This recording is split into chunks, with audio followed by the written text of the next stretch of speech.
Daily news analysis with Bharat. జల వివాదంపై చర్చ రాకముందే తెలంగాణ అసెంబ్లీ రచ్చరచ్చైంది. మూసీ సుందరీకరణపై చర్చలో అధికార విపక్ష సభ్యులు వ్యక్తిగత దూషణలకు దిగారు.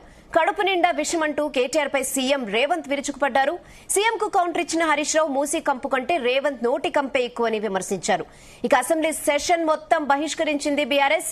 పాలమూరు ప్రాజెక్టుపై చర్చించే దమ్ము లేకే కేటీఆర్ హరీష్ పారిపోయారని మంత్రులు ఆరోపించారు. కాంగ్రెస్ బీఆర్ఎస్ డ్రామాలాడుతున్నాయని బీజేపీ మండిపడుతోంది. ఇరిగేషన్ చర్చకు బీఆర్ఎస్ దూరంగా ఉండడం కరెక్టేనా? అసెంబ్లీలో అసలేం జరిగింది? ఈ అంశాలపై అనాలిసిస్ చేద్దాం. Yes, good evening Bharat. Good evening Bharat. So మొత్తానికి ఈ సెషన్ కంప్లీట్ గా బహిష్కరించేశారు. సో ఇది ఎంతవరకు కరెక్ట్? అసలు ఇది ఎక్స్పెక్టెడేనా? అంటే ఈ సెషన్ లో కేసీఆర్ ఉండడం అనుకున్నాం, మొత్తం బీఆర్ఎస్ లేకుండా వాళ్ళు బాయ్కాట్ చేసి వచ్చేసారు. ఇదంతా కూడా స్ట్రాటజీ. నేను చెప్పాను మొన్న, ఏంటంటే మైండ్ గేమ్. ఒకళ్ళకి మించి ఒకళ్ళు మైండ్ గేమ్ ఆడుతున్నారు. రేవంత్ రెడ్డి మైండ్ గేమ్ ఆడుతుంటే కేసీఆర్ ఇంకో రకంగా మైండ్ గేమ్. ఇప్పుడు ప్రధాన ఉద్దేశం బీఆర్ఎస్ ఏం కనిపిస్తుందంటే, పాలమూరు రంగారెడ్డి మీద చర్చ పెడితే స్పీకర్ జనరల్ గా ఎక్కువ అధికార పక్షానికి, మంత్రులకి, ముఖ్యమంత్రికి సమయం ఇస్తాడు. తాము అవకాశం ఎక్కడైతే ఇంటర్వ్యూన్ అవుదాం అనుకుంటున్నప్పుడు అప్పుడు మైక్ కట్ చేస్తాడు. కాబట్టి ప్రభుత్వానికి ఎక్కువ వెళ్తుంది. Power point presentation Uttam Kumar రెడ్డికి ఇచ్చారు. ఇటు బీఆర్ఎస్ కు పవర్ పాయింట్ ప్రజెంటేషన్ అవకాశం ఇవ్వమని రిక్వెస్ట్ చేసినా ఇచ్చేటట్టు లేరు. కాబట్టి వీళ్ళు తెలంగాణ భవన్లో వీళ్ళు పవర్ పాయింట్ ప్రజెంటేషన్ పెట్టుకున్నారు పాలమూరు రంగారెడ్డిది. అసెంబ్లీకి వస్తే ప్రభుత్వాన్ని అప్పర్ హ్యాండ్ అవుతుంది. అందుకని స్ట్రాటజిక్ గా ఏం చేశారు? సో మేము ఇవాళ ఒక చిన్న ఇష్యూ జరిగింది. రేవంత్ రెడ్డి మాట్లాడుతున్నప్పుడు హరీష్ రావుకి ఆయన కడుపులో విషం పెట్టుకుని మాట్లాడుతున్నారని హరీష్ రావుని అన్నారు. దాని మీద మళ్ళీ మాట్లాడేందుకు హరీష్ రావుకు అవకాశం ఇవ్వలేదని చెప్పి సరే బయటకు వచ్చారు. బయటకు వచ్చేసి మేము ఏకంగా వాకౌట్ అని చెప్పారు ముందు. మరి మళ్ళీ తర్వాత ఏం జరిగిందో తెలీదు. బీఆర్ఎస్ ఎల్పీలోకి వచ్చిన తర్వాత కేసీఆర్ నుంచి ఫోన్ వచ్చిందా ఏందో తెలియదు. కానీ మొత్తం సెషన్నే బాయ్కాట్ చేస్తున్నామని చెప్పారు. నా ఉద్దేశంలో అయితే అది కరెక్ట్ కాదు. సభలో మీరే వారం రోజులు 10 రోజులు 15 రోజులు నడపమని చెప్పి మళ్ళీ మీరే సభ మొత్తం సెషన్ ను బాయ్కాట్ చేస్తున్నామంటే అంత పెద్ద ఏం జరిగింది లోపల? కానీ వ్యక్తిగతంగా సరే మాట్లాడినప్పుడు మళ్ళా ఇంకో సందర్భంలో అవకాశం వచ్చినప్పుడు హరీష్ రావుకో కేటీఆర్కి అవకాశం వచ్చినప్పుడు మళ్ళీ ముఖ్యమంత్రిని అవకాడానికి అవకాశం ఉంది. ఒకరోజు ఆ సందర్భంలో గంట సేపు బాయ్కాట్ చేసి వస్తున్నారేమో అనుకున్నారు. కానీ ఎంటైర్ సెషన్ బాయ్కాట్ అంటే దానికి అర్థం లేదు. బీఆర్ఎస్ చేసింది చాలా తప్పు స్ట్రాటజీ అని నేనంట. వాళ్ళు చేసింది కరెక్ట్ కాదు. సభలో ఎండగట్టాల్సిన అవకాశం ఉంది. పాలమూరు రంగారెడ్డి ఇష్యూ వచ్చినప్పుడు మీరు 27,000 కోట్లు కదా, మీరు 2 సంవత్సరాల్లో ఎంత ఖర్చు పెట్టారు అని చెప్పి రేజ్ చేయడానికి అవకాశం ఉంది. బట్ వాళ్ళ ఉద్దేశం ఏంటంటే వన్ సైడ్ చేస్తే కనుక సభ ఎవరు చూడరు బీఆర్ఎస్ లేకపోతే అని అనుకుంటారు. బట్ ఆబ్వియస్లీ రేపు రేవంత్ రెడ్డి వాళ్ళంతా కూడా బీఆర్ఎస్ ను ఎండగట్టేందుకు అవకాశం ఉంది. వీళ్ళు తెలంగాణ భవన్ లో వీళ్ళు పవర్ పాయింట్ ప్రజెంటేషన్ పెట్టి ఉంది. ఏదేమైనా 2 తెలుగు రాష్ట్రాల్లో ఈ పరిస్థితి బాగాలేదు. అంటే అసెంబ్లీలో అటు జగన్ రాడు, చంద్రబాబు ఉన్నప్పుడు చంద్రబాబు కూడా రాలేదు జగన్ ఉన్నప్పుడు. ఇక్కడ అంతే అదే విధంగా చేస్తున్నారు. అప్పుడు కేసీఆర్ ఉన్నప్పుడు 103 మంది ఎమ్మెల్యేలు అటువైపే, మిగిలింది ఇక 15 మందో 16 మందో. వన్ సైడ్ సభ అన్నది అంటే సభను సరిగ్గా యూజ్ చేసుకోవట్లేదు. ఇక మిగిలింది భారతీయ జనతా పార్టీ, ఎంఐఎం వాళ్ళు మాత్రమే ఉంటారు. మాట్లాడదాం. మనతో పాటు రాకేష్ రెడ్డి గారు ఉన్నారు. అదేవిధంగా బీఆర్ఎస్ నుంచి రామగుండం మాజీ ఎమ్మెల్యే కోరుకంటి చంద్ర గారు కూడా ఉన్నారు. రాకేష్ రెడ్డి గారు, సో ఏం జరిగింది వాళ్ళ సభలో? మీరు లోపల ఉన్నారు కాబట్టి ఇన్సైడ్ మీరు చెప్పాలి. ఎందుకు అంత సీఎం సీరియస్ అయినారు? కడుపులో విషం పెట్టుకున్నాడని హరీష్ రావుని ఎందుకన్నారు? ఆ తర్వాత జరిగింది ఏంటి లోపల? పరిణామాలు ఏంటంటే, ముఖ్యమంత్రి గారు మాట్లాడుతున్నప్పుడు ఆ పదాలు వాడాడు. అంటే ఆ పదాలేం కాదు, వీళ్ళు వాడిన పదాలు ఇంతకుముందు 10,000 పదాలున్నాయి. కొత్తగా రేవంత్ రెడ్డి గారు మాట్లాడిన పదాలేం కావు. వీళ్ళు ఇంతకుముందు ఏ రకంగా అతన్ని ఆట ఆడుకున్నారు 10 సంవత్సరాలు కావచ్చు, గత శాసనసభలు కావచ్చు, ఎవరిని మాట్లాడనీయకుండా ఏ రకంగా వీళ్ళు మాట్లాడేవాళ్ళు. దానికి వాళ్ళకి ఎప్పుడే కానీ తను ఇచ్చిందే కదా కౌంటర్ వచ్చేటి. కాబట్టి సమస్య కావాలల్లా ఇప్పుడు పాలమూరు రంగారెడ్డి తెలంగాణ ప్రజలను ఏం చేస్తారు? 2 పార్టీలు ఇద్దరు ఒకరి మీద ఒకరు ఆరోపణలు చేసుకుంటా తెలంగాణ ప్రజలను నట్టేట ముంచాలనుకుంటున్న పార్టీలు. 2015 పరిపాలన అనుమతులు తీసుకొని ఎటువంటి డిపిఆర్స్ లేకుండా 27,000 కోట్లు వృధా. ఈరోజు డిపిఆర్ లేకుండా రిటర్న్ ఎందుకు పంపిస్తున్నారు? మీరు రకరకాల తప్పులు చేసి 299 టీఎంసీలకి సిగ్నేచర్స్ చేసి 2016 మళ్ళీ దాన్ని ఎక్స్టెన్షన్ చేసి సుప్రీంకోర్టు కేసుకి వెళ్ళి మళ్ళీ సుప్రీంకోర్టు 2002లో విత్డ్రా చేసుకొని రకరకాల ఎటువంటి అవగాహన లేకుండా ఒక సవతి తల్లి మీద అంటే ఎక్కడైనా సరే తెలంగాణలో 33 జిల్లాలు అందరినీ సమానంగా చూడాలి. ఆ ప్రభుత్వం అప్పుడున్న సుమారు 89,000 కోట్లతో ఏదైతే కాళేశ్వరం ఉందో మీకు ఎవరు తొందర కమిషన్లు ఇస్తాడా, ఎవరు తొందరగా ఇస్తాడా అనుకుంటే తొందర కంప్లీట్ తప్ప పాలమూరు జిల్లా ఎప్పటి నుంచో గోసపడుతుందో జిల్లా, కేసీఆర్ గారికి మరీ రాజకీయ భిక్ష పెట్టిన జిల్లా అది. ఇక్కడ నేను అనేది ఏంటంటే 2 సంవత్సరాల నుంచి వీళ్ళు ఏం చేశారు? ఈయన మహబూబ్ నగర్ బిడ్డ అంటున్నాడు, మళ్ళీ మొత్తానికి మహబూబ్ నగర్ మంత్రులు, ఇంత ప్రధానమైన పాత్రలు ఇప్పటి వరకు కూడా పాలమూరు జిల్లా మీద ₹1 విధులని ప్రభుత్వం. సరిగ్గా ఇప్పుడు కూడా భారత ప్రభుత్వానికి సిడబ్ల్యూసీ కావాల్సిన ఇన్ఫర్మేషన్ కూడా ఇవ్వలేకపోతున్నారు ఇప్పుడున్న కాంగ్రెస్ ప్రభుత్వం. అంటే ఒకవేళ ఆ మహబూబ్ నగర్ బిడ్డ అయిన రేవంత్ రెడ్డి గారికి చిత్తశుద్ధి ఉంటే ఏదైతే గవర్నమెంట్ ఆఫ్ ఇండియాలో ఏదైతే మీకు సిడబ్ల్యూసీ వెరీ క్లియర్ గా చెప్పింది, మీరు సరైన ఇన్ఫర్మేషన్ విత్ ఇన్ 1 వీక్ లో మేము. కానీ ఇక్కడ మీ మీద నింద వేస్తున్నారు, చంద్రబాబు మీ ప్రభుత్వాన్ని కంట్రోల్ చేస్తున్నారు కాబట్టి వనకచర్లకి వేరే రూపంలో అనుమతిస్తున్నారు నల్లమల్ల సాగర్, అసలు ఆ ఎజెండాలోనే వద్దంటే అని చెప్పి బీఆర్ఎస్ అంటుంది.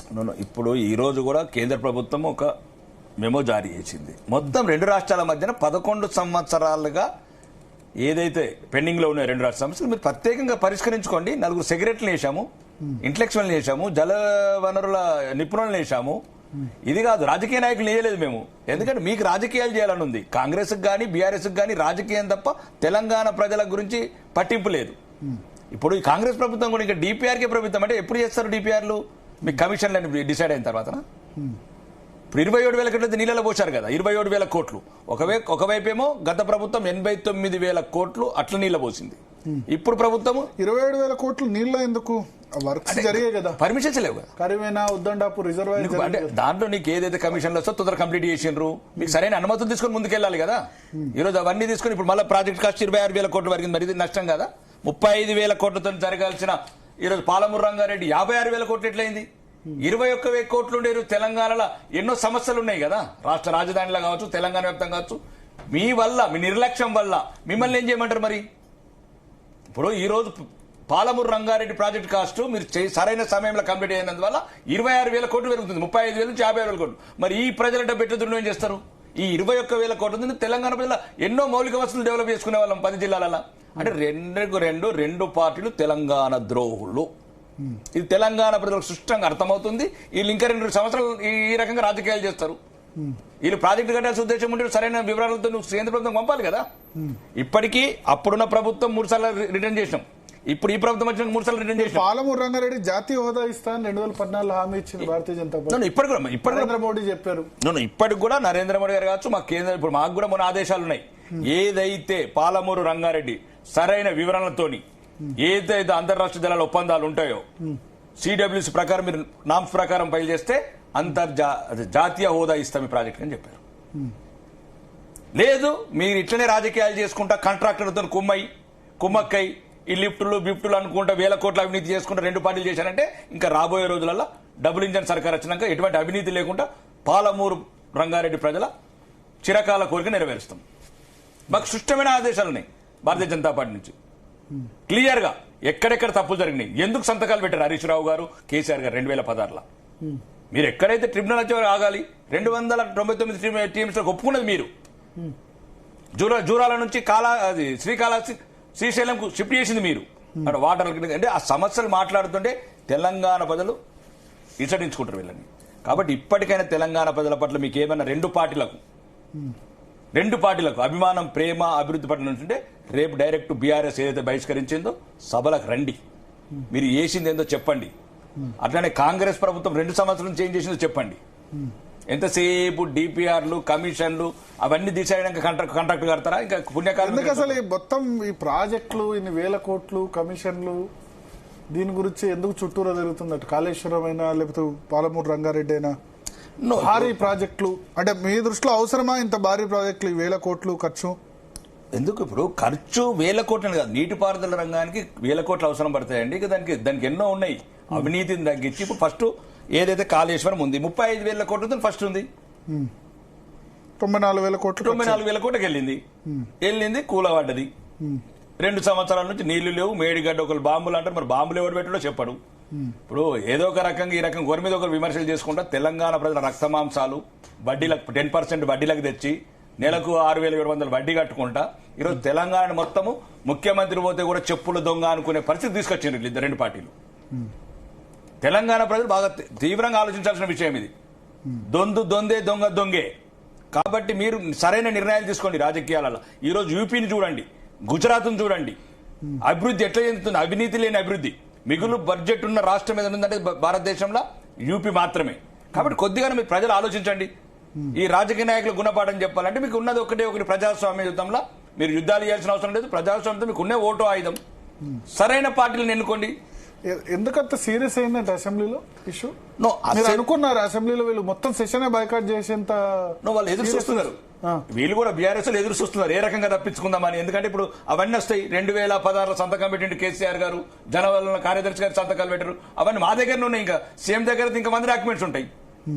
అంటే మొత్తం తప్పులన్నీ బయటపడితే తెలంగాణ సమాజం కూడా దోషులుగా నిలబడతామని ఈరోజు బీఆర్ఎస్ ఏదో ఒక వంక వేసుకొని ఆ రేవంత్ రెడ్డి గారు అన్న మాటల మీదకి వెళ్ళి, ముఖ్యమంత్రి గారు అన్న మాటల మీదకి వెళ్ళి కడుపు నిండా విషయం అంటే కడుపు నిండా విషయం వీళ్ళ మీద వాళ్ళకుందా, వాళ్ళ మీద వీళ్ళకుందా, పంపకాల తేడాస్తుందా, తెలంగాణ భవిష్యత్తుని మొత్తం మీ డీపీఆర్లకే పెడతారా, కాంట్రాక్టర్లకే పెడతారా? కోరుకున్న తెలంగాణ, కొట్లాడి తెచ్చుకున్న తెలంగాణ, పానాలు పోసుకున్న తెలంగాణ మీ లక్షల కోట్లకు అవినీతికి ఈరోజు వేదిక అయింది. పైనున్న అమరవీరులు, కిందున్న తెలంగాణ సమాజం మిమ్మల్ని చూస్తున్నది. ఊరికైనా వదలరు మిమ్మల్ని 2 పార్టీలని. మీరు అనుకుంటున్నారచ్చు ఒకరి మీద ఒకరు తోసేసుకుంటా, కడుపుల విషయం ఒకరికి, కళ్ళల్ల విషయం ఒకటి మీరు అనుకుంటున్నారచ్చు.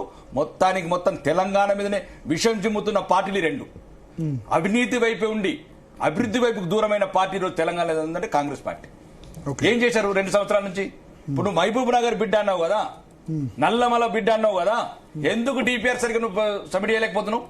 ఎందుకు నీ దగ్గర ఉన్న సెక్రటరీలు, ఎందుకు నీ ఐఏఎస్ ఆఫీసర్, సీనియర్ ఆఫీసర్స్, నువ్వు వాటర్ ఎక్స్పర్ట్స్ తీసుకో. ఇండియాలో ఎవరైతే ఎక్స్పర్ట్స్ తీసుకొచ్చుకోండి. ఎవడెవరినో తీసుకొచ్చి వియత్నామోని అక్కడ నుండి ఇక్కడ నుండి తీసుకొచ్చి ఫ్యూచర్ కనబడని ఫ్యూచర్ సిట్లల్లో మీటింగ్లు పెట్టే బదులు తెలంగాణ ప్రజల గుండె ఏదైతే రంగారెడ్డి, మహబూబ్ నగర్ ప్రజల చిరకాల గోస ఏదైతుందో ఆ గోస నిలిచడానికి ముఖ్యమంత్రి గారు ఏం చేస్తున్నారు? ఇది నేను ప్రధానంగా భారతీయ జనతా పార్టీ అడుగుతున్న ప్రశ్న. ఓకే శరత్ గారు ఉన్నారు, అదేవిధంగా చంద్ర గారు ఉన్నారు. శరత్ గారు చూసారా ఇవాళ అసెంబ్లీ ప్రొసీడింగ్స్? సార్ చూశాను సార్.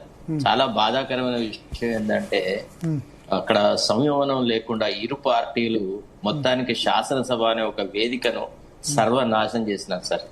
సభ ఇంత నీచంగా, ఇంత థర్డ్ క్లాస్ వ్యవహారాల్లో జరుగుతుందని నేనైతే నా రాజకీయ జీవితంలో చూడలేదు. నేను I have been into journalism for such a long time. నేను ఎప్పుడు చూసిన సభలో ఉందాతనం సార్. ఒక పద్ధతి భరత్ గారు, సభ బయట మాట్లాడిన మాటలను సభలో ప్రస్తావించేటప్పుడు ముఖ్యమంత్రి సంయమనం పాటించాలా. ముఖ్యమంత్రి ఒక మార్గదర్శకత్వమైనటువంటి వ్యవహారాలు చేయాలి. సభా నాయకుడు అయి ఉండి నన్ను ముఖ్యమంత్రిని పట్టుకొని పీకనికి పోయిన వారు అన్నాడు, ఆ పదం వాడాలా? అది అవసరమా చెప్పండి ఒక మాట.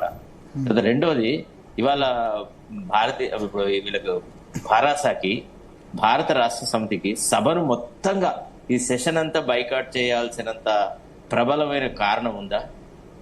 అంటే ఇది ఇద్దరు, నేను రాకేష్ రెడ్డితో పూర్తిగా ఐక్యవస్తున్నారు, ఇద్దరు దొంగలు సార్. మోస్ట్ యూజ్లెస్ వేలో they have conducted themselves on the floor of the house. They should have protected the sanctity of the house అండి. అసలు ఇష్యూ దేనికి? ఫస్ట్ ఆఫ్ ఆల్ ఇంకొక ప్రశ్న మనం అడగాలి భరత్ గారు. ఈ రోజు శాసనసభలో సాగునీటి వ్యవహారాల మీద చర్చ జరుగుతుంది, అందుకోసమే సభను ప్రత్యేకంగా కన్విన్స్ చేస్తున్నా అన్న ప్రభుత్వము నిన్న ఎందుకు పవర్ పాయింట్ పెట్టిందండి? నిన్న ఎందుకు అంత రచ్చరచ్చ చేసేసి వాడి మీద వీడి మీద మన్నుపోసి వ్యవహారాలు చేసినారండి? సభలోనే ఈ విషయాలను ప్రస్తావించవచ్చు కదా. ఆ పవర్ పాయింట్ ప్రజెంటేషన్ సభలోనే ఇస్తే అందరికీ సమంగా దొరికేది కదా. సభ యొక్క రికార్డ్స్లలో ఉండేది కదా. గత ప్రభుత్వం 40 సంవత్సరాల క్రితమో 50 సంవత్సరాల క్రితమో ఎన్నడో ఎప్పుడో ఎవరో మాట్లాడిన మాటలు ఇవాళ సభ రికార్డులలో ఉంటే మనం దాన్ని ఆదర్శంగా చూసుకొని చాలా వ్యవహారాలు కండక్ట్ చేస్తున్న సందర్భంలో సభను కాదని సెషన్ లో సభ ఉండగా బయట బహిర్గతంగా మాట్లాడాన్ని అసలు ఒకప్పుడు ప్రివిలేజ్ గా ఫీల్ అయ్యేవాడు. I remember the days NT Ramarao టైంలో, డాక్టర్ చెన్నారెడ్డి పీరియడ్ లో ఏదైనా ఇంపార్టెంట్ విషయాలను సమావేశాలు జరుగుతున్నప్పుడు బయట ప్రకటిస్తే సభ పట్ల అమర్యాదగా ప్రకటించారు అనేటువంటి మాట మాట్లాడింది. ఒక రకంగా చెప్పాలంటే బీఆర్ఎస్ ఒక పిరికిపంద పార్టీ. నిన్నగాక మొన్న స్టిల్ వాటర్స్ లో అంటే నిమ్మలంగా ఉన్న నీళ్లలో రాయి వేసినాడు కేసీఆర్. ఏమని పాలమూరు రంగారెడ్డిని నెగ్లెక్ట్ చేస్తున్నారు, అది ఇది రకరకాల ఆరోపణలు చేస్తున్నాడు. తన విశేషమైన అనుభవాన్ని వాడుకొని ఎన్ని మాటలు మాట్లాడాలో అన్ని మాటలు మాట్లాడాడు. ఇవాళ వాళ్ళు తొడగొట్టి సభను కన్వీన్ చేసేసి సభలో మాట్లాడుకుందాం రా అంటే ఎందుకు రాడు? మరి ఎందుకు ప్రతిపక్ష నాయకుడు హోదా? ప్లీజ్ మనలో మాట. వస్తే కదా, మీరు వస్తే కదా సభ దరిదాపులకు వచ్చినారా? సభ మాట్లాడతారండి ఏంటంటే ఒక్క నిమిషం ఆగండి సార్ ప్లీజ్. మీ టర్న్ వచ్చినప్పుడు మాట్లాడండి సార్, తొందరపడద్దు మీరు. అయ్యగారు స్వామీజీ అనేది ఏంటంటే కేసీఆర్ సభ నీడలో కన్నా వచ్చినారా కేసీఆర్ గారు? అయ్యో వచ్చి ఉంటే ఆయనను చూసే వీళ్ళు అల్లరి చేశారు, రచ్చరచ్చ జరిగింది. ఇది కేవలము కేసీఆర్ ను సభలో ఎంటర్ కాకుండా చేసిన పని అని మనం అనగలుగుతుంది. ఇవాళ రాకేష్ రెడ్డి కూడా మాట్లాడుతుంటే, నేనైనా మాట్లాడుతుంటే, మీరైనా మాట్లాడితే లోకం మాట్లాడు కదా. నువ్వు సభకే రాకపోతుంది, వస్తేవి 2 నిమిషాలు అక్కడ ఉంటివి, సిగ్నేచర్ పెడితే వెళ్ళిపోతుంది, 5 నిమిషాలు ఓపిక నీకు లెక్కాయి. మరి నీవు ఎట్లా రాష్ట్రాన్ని రక్షించడంలో ప్రతిపక్ష పాత్ర ఏంటిది? ఇవాళ ఆయన బిడ్డ చెప్పింది కదా కవిత ఈరోజు మాట్లాడుతూ బయట, ఒకవేళ మా డాడీది తప్పు లేకపోతే, కేసీఆర్ది తప్పు లేకపోతే ఆయన సభలో వచ్చి పార్టిసిపేట్ కావాలన్నది. ఇక ఇంతకంటే గొప్ప మాట ఎవరు మాట్లాడతారు చెప్పండి? ఆయనకి ఎవరు చెప్తే బుద్ధి వస్తుంది?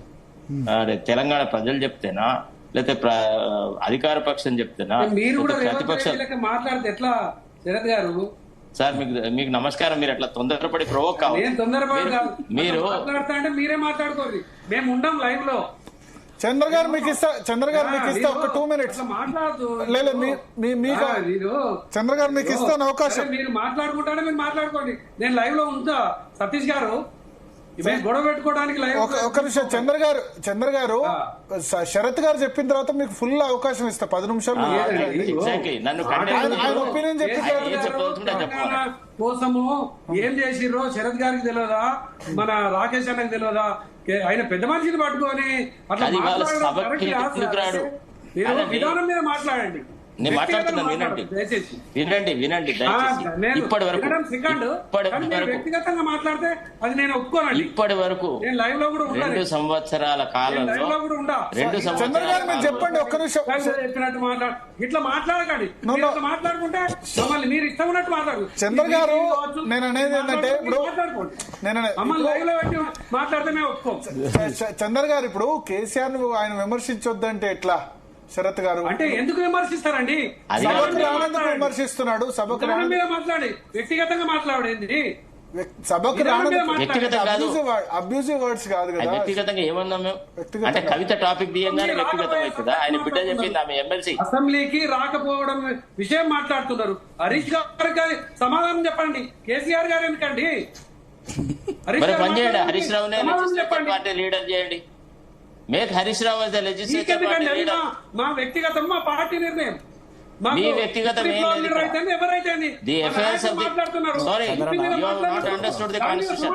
అసలు మీకు రాజ్యాంగం మీద అవగాహన లేదు. ఈ రకంగా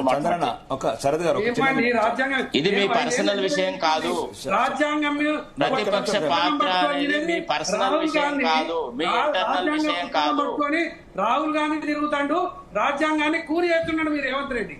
నేను అడిగే ప్రశ్న, నా రేవంత్ రెడ్డి ఎవడండి? రేవంత్ రెడ్డిని కూడా మేము క్రిటిసైజ్ చేస్తాం. నేను అడిగే ప్రశ్న చెప్పండి. భారతదేశంలో ప్రతిపక్ష నాయకుడు శాసనసభకు రాకుండా లేదా పార్లమెంటుకు రాకుండా ఉన్న వాళ్ళు ఎవరైనా ఉన్నారా?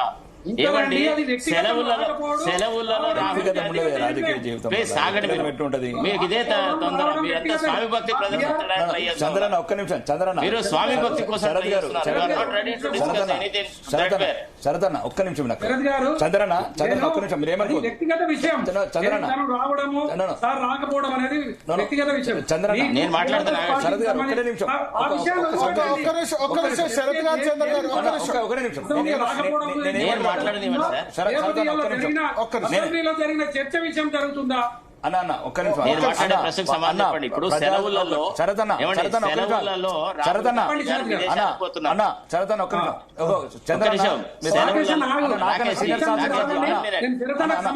అన్న చంద్రన్న సీనియర్ శరతన్ నేనేమంటున్నాను ప్రజాస్వామ్యంలో ప్రతిపక్ష నాయకుల వ్యక్తిగతాలు ఉండే అన్న ప్లీజ్ ఏమనుకుంటారు నేను ఒక నిమిషం నేనేమంటున్నాను పెద్ద ఆయన రావాలి ప్రతిపక్ష పాత్ర పోషించాలి తెలంగాణ వ్యాప్తంగా తిరగాలి అన్న చెప్పిందాకినే మేము అన్పార్లమెంట్ లాంగ్వేజ్ మాట్లాడమన్నా నేను ఏమంటున్నాను ఒక నిమిషం ఆయన ప్రతిపక్ష నాయకుడు అన్న అనుభవం ఉన్న నాయకుడు తెలంగాణ ఉద్యమకారుడు తెలంగాణ సాధించిన నాయకుడు నేనేమంటున్నామంటే ఆయన అక్కడ ఉంటే కుదరదన్న రావాలా ప్రజల మధ్యకి వస్తే మాలాంటి చైతన్యం వస్తుంది మాలాంటి ఒక దిశానిర్దేశం వస్తే తెలంగాణలో ఈరోజు జరిగిన అవినీతి మీద ప్రతిపక్ష నాయకుడే అన్న నేనేమంటున్నాను ఇది ప్రైవేట్ కంపెనీ పార్టీలు కాదన్న ప్రజలు మన గురించి కోరుకుంటారు ఒక నిమిషం నేను చెప్పింది నేను కేసీఆర్ గురించో రేవంత్ రెడ్డి గురించో మాట్లాడలేదన్న ప్రజాస్వామ్య దేశం కావడానికి లక్షలాది మంది చచ్చిండ్రన్న నువ్వు నేను రాలేదు మనం ఆ ప్రజాస్వామ్యం పునాదుల మీద ఈరోజు మీరు ఎమ్మెల్యే అయినా నేను ఎమ్మెల్యే అయినా ఆయన ముఖ్యమంత్రి అయిండు 10 సంవత్సరాలు జెడ్ సెక్యూరిటీ హెలికాప్టర్లు ఫ్లైట్లు ప్రజల సొమ్ముతో మనం ఒక హోదా అనుభవించినామన్నా ఈరోజు ప్రజలు కష్టాలలో ఉన్నప్పుడు ప్రజలు నష్టాలలో ఉన్నప్పుడు ప్రజలకు సమస్యలు ఉన్నప్పుడు ప్రధాన ప్రతిపక్ష నాయకుడు ఈరోజు రాష్ట్రం మీద సంపూర్ణ అవగాహన ఉన్న నాయకుడు ఇట్లా కూర్చోవడం కరెక్ట్ కాదన్న మీరు ఏమన్నా అనుకోండి లేదు రాజకీయాలను వదిలేసన్నా రజనీకాంత్ లాగానే ఉండాలా నేనేమంటున్నాను ప్రధాన ప్రతిపక్ష ఈరోజు తెలంగాణ చాలా కోరుకుంటుంది కేసీఆర్ నుంచి ఎందుకంటే ఉద్యమ నాయకుడు 10 సంవత్సరాలు ముఖ్యమంత్రిగా భారతదేశం పార్టీ కూడా నిర్మించిన వాడు ఈరోజు తెలంగాణ ఎన్నో గోసలు పడుతున్నదన్నా వాళ్ళు ఇప్పుడు కాంగ్రెస్ గురించి చెప్పాలంటే మహిళలకు 2,500 ఇస్తలేరు పెన్షన్ ఎవరు అడగాలన్నా అంటే మీకు అధికారం ఉంటే జగన్శేఖర్ ఉంటేనే అంటారు లేకపోతే మళ్ళా ప్రజల మధ్య మీరు రావాలా సీనియర్ నాయకులు అయితే మా వాళ్ళంటోళ్లకు ఒక దిశ నిర్దేశం వస్తుంది పోరాడదాం కలిసి ప్రతిపక్షం ఏ పార్టీలు ఏమైనా సరే అన్ని పార్టీలు కలిసి ఇప్పుడున్న ఈ దుర్మార్గమైన పరిపాలన అబద్దాల పరిపాలన మనం కలిసి పోరాడదాం రావాలా ప్రతిపక్ష నాయకులు మనం ఈరోజు ఎన్నో నాయకులకి సాలరీస్ కావచ్చు వసతులు కావచ్చు అన్ని ప్రభుత్వం కల్పిస్తుంది ప్రభుత్వం అంటే ఎవరు పేద ప్రజల సొమ్ము సరదా ఒక నిమిషం ప్రభుత్వం అన్న జీతాలు తీసుకుంటున్నాం ప్రభుత్వ వసతులు తీసుకుంటున్నాం సెక్యూరిటీ తీసుకుంటున్నాం అన్న ఇదంతా పేద ప్రజల మీద పనులు వేస్తున్నాం పేద మీద అమలు తీసుకుంటాం కాబట్టి నా ప్రధాన డిమాండ్ కూడా నేనన్నా కేసీఆర్ గారు ప్రజాక్షేత్రంలోకి రావాల్సిందే మాకు నిర్దేశం చేయాల్సిందే రాష్ట్రంలో మేము కావచ్చు ప్రతిపక్షంలో ఎవరున్నా ఆయన సీనియారిటీ కావచ్చు ఆయన అనుభవం కావచ్చు లేకపోతే ఆయనకున్న అవగాహన కావచ్చు రాష్ట్రం మీద ఈరోజు ఎవరు చెప్తే వాళ్ళు అబద్ధాలు చెప్పి అందాలం ఎక్కిన తర్వాత మీరు అక్కడ పడుకుంటే మేము ఇక్కడ ఉంటే ఎట్లుంటదన్నా ప్రధాన ప్రతిపక్ష నాయకుడు నన్ను డిమాండ్ రాజకీయాలకు అతీతంగా మాట్లాడుతున్నా రేపు ఏ పక్షం ఉన్నా ప్రతిపక్షం గొంతే ప్రజల గొంతన్నా ప్రతిపక్షం గొంతు నిలిమిన రోజే ప్రజల సమస్యలు అవినీతులు ఆ రెడ్డిలు ఈ రెడ్డిలు అంటే రకరకాల ఈ కాంట్రాక్టుల కమిషన్లు అవినీతులు కూలిపోయే ప్రాజెక్టులు లేకపోతే డిపిఆర్ లేని ప్రాజెక్టులు అన్న ఈ ప్రతిపక్షం గొంతు లేకని ఇవన్నీ ప్రతిపక్షం గొంతు మూగపోయింది కాబట్టి 2015 నుంచి మీరు నేను పార్టీలు మాట్లాడతలేనన్నా 27,000 ఖర్చు పెట్టినాం పాలమూరు రంగారెడ్డి ఎప్పటి నుంచో గోసా వలసల గోసా నేను ఈరోజు ముఖ్యమంత్రిని కూడా అంటున్నాను 2 సంవత్సరాలు అయింది నువ్వు మహబూబ్నగర్ జిల్లా బిడ్డ అంటున్నావు ఇప్పటి వరకు ఒక వాటర్ ఎక్స్పర్ట్ ను పిలిచి ఎంతసేపు అన్నా 612 ఫ్లైట్లు అన్న రోజు హైదరాబాద్ నుంచి భారతదేశంలో ఉన్న మేధావులందరినీ పిలిపియండి రాకేష్ గారు ప్రతిపక్ష నాయకులు రావాల్సిందే ఒకసారి చంద్ర గారికి అవకాశం ఇద్దాం చాలాసేపు చంద్ర గారు నేను కంప్లీట్ సతీష్ గారు అయితే ఇప్పుడు రాకేష్ అన్నదానికి 100% నేను ఏకీభవిస్తున్నా కానీ ఇది ప్రజాస్వామ్యయుతంగా అసెంబ్లీ నడిచినా ప్రజాస్వామ్యయుతంగా పరిపాలన నడిచినా కూడా వీఆర్ అగ్రి కేసీఆర్ గారు తప్పకుండా హాజరు కావాల్సిందే అన్నట్టు కేసీఆర్ గారి ప్రతిపక్షంగా వారి ప్రజల పక్షాన ప్రజల గొంతుగా మాట్లాడాల్సిందే మాట్లాడితే వీళ్ళు దాన్ని వింటారు అన్నప్పుడు కానీ అంతకంటే గొప్పగా అన్ని విషయాలు అవగాహన ఉన్నటువంటి ఏటీ రామారావు గారు గాని హరీష్ రావు గారు గాని పోయినసారి ఇప్పటి వరకు జరిగిన అసెంబ్లీలో మేము అన్ని టీవీలలో చూస్తున్నామన్నా ఈసారి అసెంబ్లీలో లేకున్నా రాకేష్ అన్న మీరు మాట్లాడింది వింటున్నాము మేము ఖచ్చితంగా మన ఎమ్మెల్యేలు మాట్లాడింది వింటున్నాము వాళ్ళు కూడా కాంగ్రెస్ సంబంధించినటువంటి శాసనసభ్యులు గాని ముఖ్యమంత్రి గారు గాని మాట్లాడింది ప్రతిదీ వింటున్నారు ఎంత మరీ దారుణమైనటువంటి పదజాలంతో చాలా దారుణంగా మాట్లాడుతున్నారన్న ఇంతకుముందు వాస్తవంగా మనము నా చిన్ననాటి నుంచి నేను 31 ఏళ్ల నుంచి ఈ రాజకీయాలలో ఉన్న ఏ ముఖ్యమంత్రి కూడా ఇంత పరుష పదజాలంతో మాట్లాడలేదన్నా నిజం చెప్పాలంటే అక్కడ అయితే ఇక్కడ సరే ఉంటాయి కాబట్టి కేసీఆర్ అంటే అటెండ్ కాలేదు బట్ ఇవాళ మొత్తం అంటే అటువంటి ఒక్క నిమిషం చేసేటువంటి పరిస్థితి అది వచ్చిన తర్వాత ఇప్పుడు మూసీగా మాట్లాడితే దాని మీద మైక్ కడిగేస్తారు. మీరు ప్రత్యక్షంగా చూస్తున్నారు కదా రేవంత్ రెడ్డి గారి పూర్తి స్థాయి అసెంబ్లీలో జరుగుతున్నటువంటి అన్ని మేము టీవీలో చూసినాము. మేము ప్రత్యక్షంగా లేకపోవచ్చు కానీ మేమైతే చూసింది విన్నది ఏంటంటే అది వన్ సైడ్ పూర్తిగా అదొక ఎల్పీ అంటే మన గాంధీ భవన్ లో కాంగ్రెస్ వాళ్ళు మీటింగ్ ఎట్లా పెట్టుకుంటారో గట్ల నడుస్తుందన్న. మొత్తం వాళ్ళు చేసేది చెప్పుకుంటూ అసలు ఏమీ చేయకుండా దాన్ని చిన్నదాన్ని పెద్ద పెద్ద గొప్పగా చెప్పుకున్నాడు. ఏమన్నా అన్నదంటే కేసీఆర్ గారిని మాట్లాడు అవకాశం ఇస్తే అన్నా వీళ్ళకు గొప్ప అవకాశం ఇస్తే ఏం చేసినాము ఇంకేం అవసరం ఉన్నదో ప్రజలకు చెప్పాలి. కానీ కేసీఆర్ గత పాలన లేకపోతే కాళేశ్వరం ప్రాజెక్టు లేకపోతే ఇంకో ఏమన్నా మనము ప్రజాస్వామ్యంలో ఉన్నామన్నా అవమానాలు కూడా ఎదుర్కోవాలి. చెప్పండి శరత్ గారు. ఇప్పుడు సభా సాంప్రదాయాల ప్రకారంగా ముఖ్యమంత్రి దగ్గర ఒక 10 పోర్ట్ఫోలియోస్ ఉంటాయండి, 7-8 పోర్ట్ఫోలియోస్ ఉంటాయి. సభ జరిగేటప్పుడు అంతకు ముందే ఒక బులెటిన్ వస్తుంది. ఏమని ముఖ్యమంత్రి గారి సబ్జెక్టులను ఫలానా మంత్రులు డీల్ చేస్తారు, ఫలానా మంత్రులు ప్రశ్నలకు సమాధానం ఇస్తారు, ఫలానా మంత్రులు ముఖ్యమంత్రి తరఫున బిల్లులు ఇంట్రడ్యూస్ చేస్తారని ఉంది.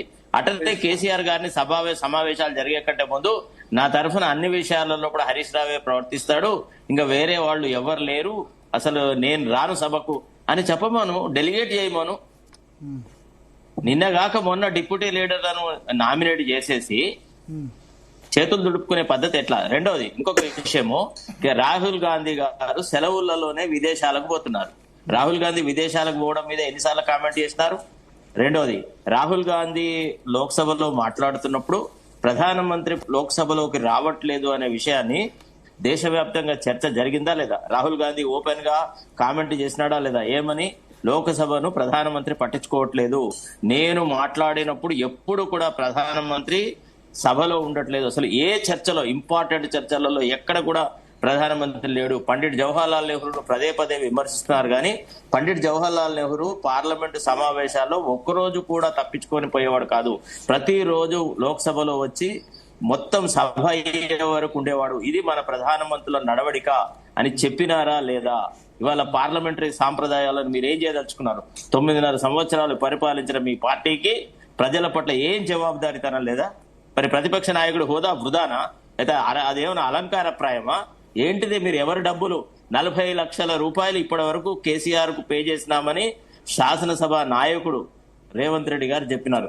దానికి మీ సమాధానం ఏంది? 40 లక్షలకు ఇప్పుడు ఆఫ్టర్ ఆల్ ఒక గవర్నమెంట్ ఎంప్లాయో లేదా ప్రైవేట్ ఎంప్లాయో పబ్లిక్ సెక్టర్ ఎంప్లాయో 2 రోజులు 3 రోజులు ఆబ్సెంట్ అయితే అనాథరైజ్డ్ ఆబ్సెన్స్ అని మనం ఉద్యోగం తీసుపరుస్తాం తెలుసా మీకు లాలో? మరి అలాంటప్పుడు ఒక్కసారి ఇప్పటి వరకు 2 సంవత్సరాలు 2 రోజులు 2 రోజులు సభలో కూర్చున్నాడా? దానికి సమాధానం చెప్పండి.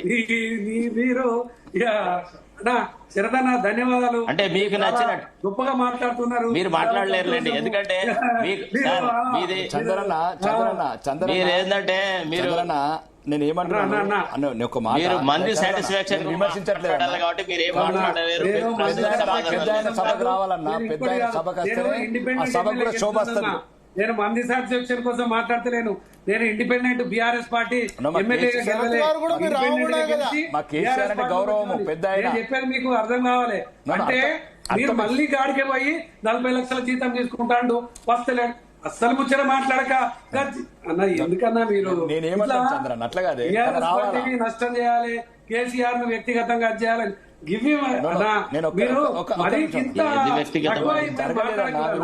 ముఖ్యమంత్రి 10 ఏళ్ళు చేసినోడు ఇన్ని ఏళ్ళు 40 లక్షల కోసం మాట్లాడతారా అన్న మీరు? దేనికోసం మాట్లాడాలి? ఒకసారి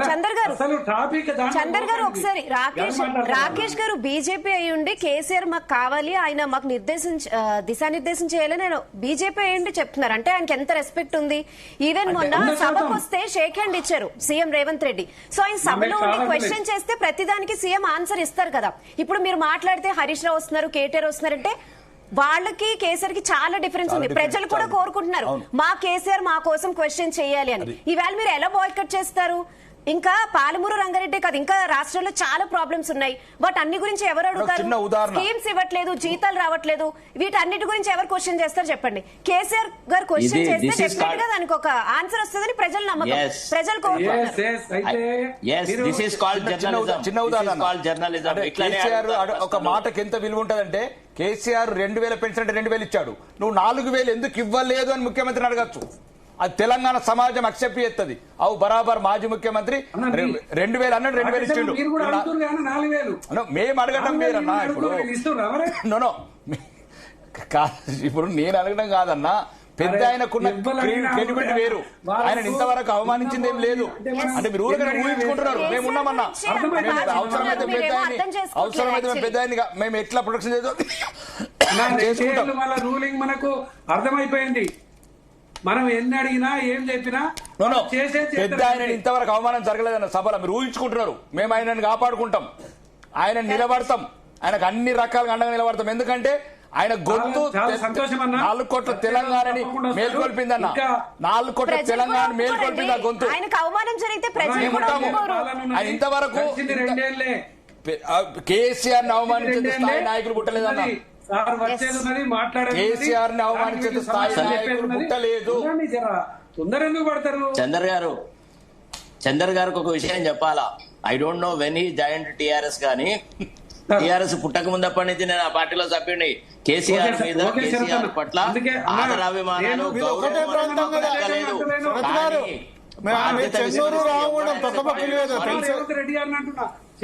వ్యక్తిగతంగా అంటలేను నేను. మీరు చాలా పొరపాటు పడుతున్నారు. కేసీఆర్ ని అవమాన పరిస్థితి చూస్తూ ఊరుకోవడానికి మేము ఉన్నామా? ఎన్నిసార్లు కేసీఆర్ ను డిఫెండ్ చేసినాం. రేవంత్ రెడ్డి దుర్భాషలాడితే మీరు చాలా పొరపాటు పడుతున్నారు. You are not guiding the party properly. మీరు మాట్లాడాలి. ఇంటర్నల్ డెమోక్రసీ మీ దగ్గర ఎక్కడుంది? ఏ శాసనసభ్యుడు మాట్లాడినాడు? ఎవరండి? మొన్న ఒక ఆయన ఎమ్మెల్సీ ఏమంటారు, కాళ్ళ వేళ పట్టుకుని కేసీఆర్ ను సభకు తీసుకువస్తామన్నారు. మేము అడిగినాం ఆ రోజు, మీరు కాళ్ళ పట్టుకుంటే తప్ప సభకు రాడా అని. అంటే సభ పట్ల లేదా జవాబుదారీతనం ఏమి ఉండదా ప్రతిపక్ష నాయకుడికి?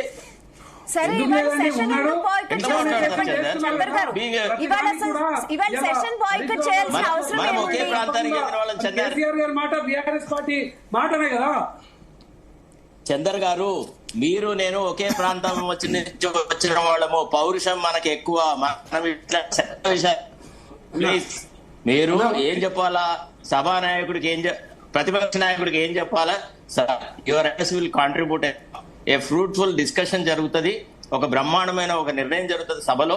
సభ ఎందుకున్నది? సభలో చర్చ ఎందుకు? ప్రతిపక్ష నాయకుడు లేని చర్చ ఎందుకు? అంటే పెళ్లి కొడుకు లేకుండా, పెళ్లి పిల్లలు లేకుండా పెళ్లి అయిపోతుందా? ఇప్పుడు ఉపసభ మనం ఆయన హరీష్ రావు గారిని ఎందుకు ప్రకటించారన్నా? రేపటి నుంచి చెప్పండి, అదే విషయం చెప్పండి. ఉపసభ మా ఉపనాయకుడే, మా ప్రతిపక్ష నాయకుడు, ఆయనే అన్ని అని ఒక పవర్ ఆఫ్ అటార్నీ ఇవ్వండి ఆయనకి. మీరు ఇట్లా అంటే ఎన్టీ రామారావు కూడా ముగ్గురు. ప్లీజ్ ఆగండి, మీరు ఆగాల. ఆల్టర్నేట్ గా తనే ఉంటాడు కదా, మీరు ఆగాల. ప్లీజ్ మీరు ఆగాల. గతంలో ఎన్టీ రామారావు ముగ్గురు డిప్యూటీ లీడర్లు ఉండేది. ఎన్టీ రామారావు ప్రతిపక్ష నాయకుడు ఉన్నప్పుడు ముగ్గురు ఉండ్రి. రఘుమారెడ్డి గారు, అశోక్ గజపతి రాజు గారు, ఇంకొక ఆయన, ముగ్గురు ఉండ్రి వాళ్ళు. అయినా సరే ప్రతిపక్ష నాయకుడే మాట్లాడేవాడు. ఏమండి, మీకంటే ఎక్కువ రోజులు ఎన్టీ రామారావు పవర్ లో ఉండే, మీరేం మాట్లాడుతున్నారు? మీకంటే ఎక్కువ మ్యాండేట్ తెచ్చుకున్నాడు. అయితే ఓడిపోగానే సభను వదిలెట్టేసేసి గాలికి వదిలెట్టేసి వెళ్ళిపోయినాడా?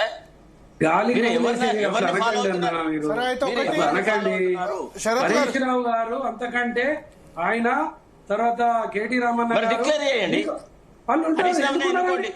హరీష్ రావునే ఎన్నుకోండి సార్ లెజిస్లేచర్ పార్టీ లీడర్ గా.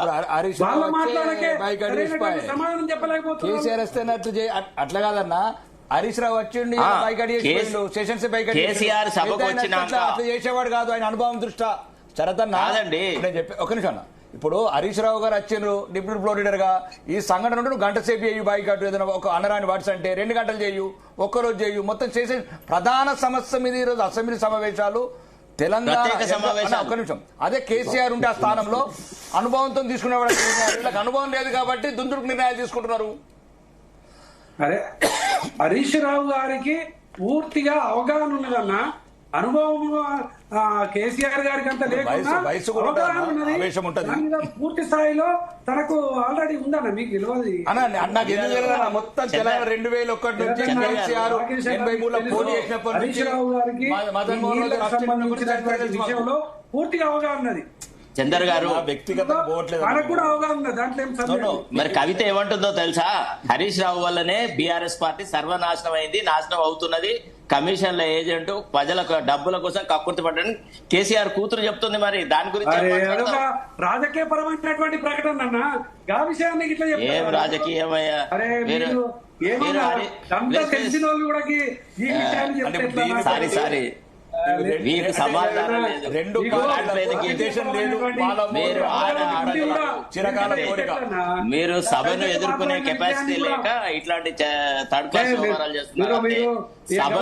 సభను విస్మరించడం క్షంతవ్యం కాదు. వాళ్ళు వ్యక్తిగతంగా మాట్లాడుతున్న విషయాలను అవన్నీ విషయాలను మన చర్చ వేరు, ఏది వ్యక్తిగతం? మన కథ వేరు. ఇప్పుడు మనం ఏది వ్యక్తిగతం? అసెంబ్లీలో రాకేష్ గారు కవిత మాట్లాడేది టీఆర్ఎస్ సభలో ఉండదు కదా, రేపటి నుంచి మీరు ఫైట్ చేస్తారా? కవిత చేసిన ఎమ్మెల్సీ అయితే అసెంబ్లీకి చేసిండు. ప్రజలు కోరుకుంటారు మమ్మల్ని కదా తెలంగాణ. కవిత as on today చంద్ర గారు విన్నారు కదా, ప్రజలు ఇప్పుడు బీజేపీ ఎవరు లేనప్పుడు మమ్మల్ని కోరుకుంటారు. చంద్ర గారు ఇప్పుడు సభలో బీఆర్ఎస్ ఉండదు రేపటి నుంచి, మరి ప్రధాన క్వశ్చన్ ప్రతిపక్ష చేసే మాత్రమే వాళ్ళు పోషిస్తాము. బీజేపీ క్వశ్చన్ చేస్తానంటుంది, బీజేపీ ఫైట్ చేస్తానంటుంది. దాని తప్పదు మీద కదా. ఏం చెప్తారు? అంటే ప్రజల వైపు ఎవరో ఒకరు ఉండాలి కదా. తెలంగాణ ఉండాలి. మీరు 100% ఉండాలి అసెంబ్లీలో. ప్రజల వైపు నిలదీయాలా, ప్రశ్నించాలా. పాలమూరు రంగారెడ్డి చిరకాల ప్రజల చిరకాల కోరికాల కోస వాళ్ళని తీర్చాలా కదా. మాట్లాడకుండా చేస్తున్నారు కాబట్టి ఉండి కూడా వృధానే వాళ్ళు మా ఆదేశాల బైకట్ చేసిండ్రు. అన్న బైకాట్ సెషన్ చేస్తారా? బైక్ కట్ చేస్తారా? ఒక 2 గంటలు అది చేయండి. కదండి. సభలోకి కేసీఆర్ గారు వచ్చిన తర్వాత ఆయన పట్ల దుర్భాషలు ఆడితే అప్పుడు మనం ఉన్నాం. ఇప్పుడు బైకాట్ చేయడం తప్పు కాదు శరత్ అన్న, కానీ ఒకటి చంద్రన్న, ఓకే కళ్ళల విషయం ఉందా, కడుపుల విషయం ఉందా, సర్జరీ చేసినాక చూద్దాం. కానీ ఇప్పుడు నేననేది ఆ పదానికి ఒకవేళ నొచ్చుకుంటే 1 గంటనో 2 గంటలు మేము బైకాట్ చేస్తున్నాం ఆ ఇష్యూ మీద ఫర్ ఎగ్జాంపుల్, లేదు ఒక రోజు చేస్తున్నాం ఈ రోజు. కానీ మొత్తం సెషన్స్ చేస్తే అన్న ఒకటి ఎవరైనా సరే అన్న, పాలమూరు రంగారెడ్డి ప్రజలు చిరకాలంగా గోసలు పడుతున్నారు నీటి సౌకర్యాలు లేక. ఓకే ఊర్లో ఇంత భూములు పెరిగినాయి గిన మూలంగా తప్ప మా మహబూబ్ నగర్ ఎట్లున్నదో అట్లా గంగలో పోయింది. నేనేమంటున్నాను, జరిగిన గత ప్రభుత్వం ఏం జరిగింది దానికి తప్పులు ఎంచుకుంటూ కాకుండా మనం చర్చలలో పాల్గొనాలి. అన్ని ప్రతిపక్ష పార్టీలు మేము కావచ్చు వాళ్ళు కావచ్చు సరైన సలహాలు ఇచ్చి ఏదైతే కేంద్ర ప్రభుత్వం అంటే ప్రభుత్వంకి ఏముంటుందన్న సిడబ్ల్యూసీలు అవన్నీ కమిటీలు ఉన్నాయి, వాళ్ళు అడిగిన ఇన్ఫర్మేషన్ భారతదేశంలో మిగతా ప్రాజెక్టులకు ఏ రకంగా ఇన్ఫర్మేషన్ ఇచ్చామో ఆ రకంగా ఇన్ఫర్మేషన్ ఇచ్చి మీరు మేము బీఆర్ఎస్ బీజేపీ కాంగ్రెస్ పై ప్రధానమంత్రిని కలిసి జాతీయ హోదా సంపాదించుకొని చిరకాల కోరిక మహబూబ్ నగర్ రంగారెడ్డి జిల్లా ప్రజల శాశ్వతంగా వాళ్ళ కరువు దూరం చేయాలా, వాళ్ళ కోతలు దూరం చేయాలా, వాళ్ళ కన్నీళ్లు దూరం చేయాలా, వాళ్ళ బంగారు భవిష్యత్తు నిర్మించాలా. ఇది రాజకీయ నాయకుల రాజకీయ పార్టీ లక్షణం. వ్యక్తిగత ఏముంటదన్న, ఇప్పుడు నన్ను జాతీయ హోదా కోసం మీరు ఎప్పుడు ఎంత ఇన్ఫర్మేషన్ లేదు. రిటర్న్ చేసాం ఆన్సర్ వన్ క్వశ్చన్. మీరే కదా సెంటర్ లో ఉన్నారు. నామ్స్ ఉంటాయండి. ఒక నిమిషం అండి, పాలమూరు రంగారెడ్డి భారతదేశానికి మొత్తం చెప్తున్నాను. ఆయన రాకేష్ గారు ఆగిన తర్వాత చెప్తాను, ఎందుకంటే should not be crying in white interests. ఒకళ్ళు మాట్లాడేటప్పుడు ఇంకోళ్ళు మాట్లాడారు. ఒకటి నేను అడిగే ప్రశ్నకు సమాధానం చెప్పండి. మీరు సభ్యుడిగా ఎన్నికైన తర్వాత సభలో మీరు ఏమని ప్రమాణ స్వీకారం చేస్తారండి? ఏం చేస్తారని చెప్తారు మీరు ప్రమాణ స్వీకారం? నేను సభకే రాను, నేను సభలో అసలే పోను, ఏ జరప, నాకు రాజ్యాంగం మీద నమ్మకం లేదని చెప్తారా?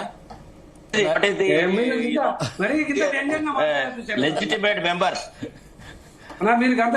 చూసారా ఎంత కష్టమవుతుందో? ఇన్కన్వీనియంట్ క్వశ్చన్ ఫేస్ చేయలేదు. మంచి భవిష్యత్తు ఉంది, మంచి భవిష్యత్తు ఉంది, కానీ ఇట్లాంటి పని చేయబోకు. నా ఒక ఎమ్మెల్యే అట్లా ప్రమాణ స్వీకారం చేస్తాడా? ఎందుకు అట్లా మాట్లాడతారు రాకేష్ అన్న?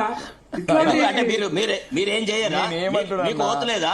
మీరు మెంబర్ గా ఏమైనా ఓతు తీసుకుంటారు? మేము ఓతు చేసేది మెంబర్ గా ఏమైనా ఓతు తీసుకుంటారు సార్? బహిరంగమే, దాంట్లో ఏమి లేదు. కానీ ఇట్లాంటి రూలింగ్ లో అట్లాంటి గొప్ప నాయకుడు కేసీఆర్ గారు లాంటి గొప్ప నాయకుడు అసెంబ్లీకి వచ్చి ఇంత మరి మాట్లాడుతుంటే అంటే Actually మైకు కట్ ఇక్కడ- చేసుకుంటా ఉంటే Actually చూసి ఒక్కసారి చంద్ర గారు, ఒక్కసారి. ఈ కొట్లాడి తెచ్చుకున్న తెలంగాణ చంద్ర గారు ఒక్కసారి ఒక్క నిమిషం, శరత్ గారు, చంద్ర గారు ఒక్క నిమిషం. ఇక్కడ భరత్ గారు చెప్పారు ఆల్రెడీ ఏపీ అసెంబ్లీలో ఇదే కల్చర్ నడుస్తుంది, తెలంగాణలో కూడా ఇదే స్టార్ట్ చేశారని. దయచేసి ప్రజలకి ఇలాంటి సిస్టమ్ వద్దు. వాళ్ళ చేష్టాలు చూస్తుంటే నిజంగా బాధ అవుతుందన్న, నిజంగా బాధ అవుతుంది. అయితే ఇక ఒకటి- మీరు అమ్మా, నేను ఒక అమ్మా, తెలంగాణ ఉద్యమంలో ఒక్క నిమిషం అండి.